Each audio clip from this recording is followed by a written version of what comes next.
പക്ഷെ നീ എന്തിനായി ഹോസ്റ്റലിനകത്ത് വന്നെന്ന് ഞങ്ങളോട് പറയണം. അത്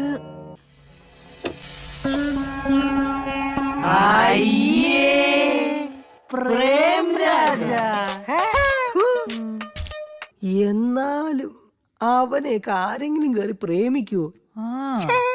വെറുപ്പായി പോയി. എന്നെ എങ്ങനെയെങ്കിലും ഒന്ന് പുറത്തിറക്കിത്താ. ബ്രൂണോ, എനിക്ക് ഈ മൊത്തം ഹോസ്റ്റലിന്റെയും ഒരു ബ്ലൂ പ്രിന്റ് വേണം. ബ്ലൂ?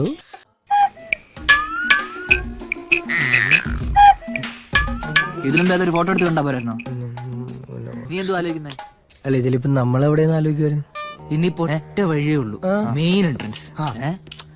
ഈ പിള്ളേരുടെ കൂടെ എങ്ങനെ? മെയിൻ എൻട്രൻസ് ഞാൻ ക്ലിയർ ചെയ്യാം. ഏത് നേരത്താണോ ഇങ്ങോട്ട് വലിഞ്ഞു കയറി വരാൻ തോന്നിയത്? അളയാ, പ്ലാൻ വളരെ സിമ്പിൾ ആണ്. നമ്മൾ ഇവളെ മുറിയിൽ നിർത്തുന്നു, എന്നിട്ട് വാതിൽ പുറത്തു നിന്ന് പൂട്ടുന്നു. അന്നേരം ഇവൾ ഈ വഴി കൂടെ ഇറങ്ങി ഈ സൺഷേഡിൽ ഒളിച്ചു നിൽക്കുന്നു.